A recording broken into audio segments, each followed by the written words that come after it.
भारत और चीन की लद्दाख सीमा पर पिछले करीब 1 साल से जारी तनाव को दूर करने की कोशिशें हो रही हैं। दोनों देशों की सेनाओं के बीच बातचीत भी हुई थी। सीमाओं पर बड़ी संख्या में दोनों ओर से जवान तैनात हैं। ऐसे में भारत की तरफ से कोशिश है कि सभी विवादों को खत्म किया जाए, लेकिन चीन अपनी हरकतों से बाज नहीं आ रहा है। ऐसे में कांग्रेस सांसद राहुल गांधी ने एक बार फिर सरकार पर निशाना साधा है। तो क्या कहा राहुल गांधी ने, आइए देखते हैं इस रिपोर्ट में। भारत और चीन के बीच लद्दाख सीमा पर विवाद अप्रैल 2020 में शुरू हुआ था, जब चीनी सैनिकों ने भारतीय सीमा में घुसने की कोशिश की थी। उसके बाद लाइन ऑफ एक्चुअल कंट्रोल के अलग अलग हिस्सों पर भारत और चीन की सेनाएं आमने सामने डटी रहीं।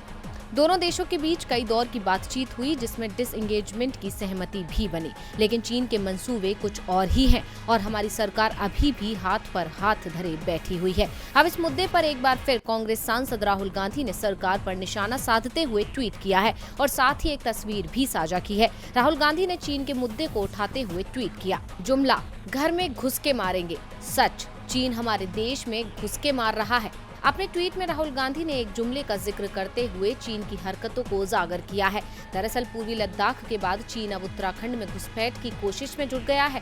पीएलए के पास 100 चीनी सैनिकों ने उत्तराखंड के बाराहोती इलाके में करीब 5 किलोमीटर अंदर तक घुसपैठ को अंजाम दिया है।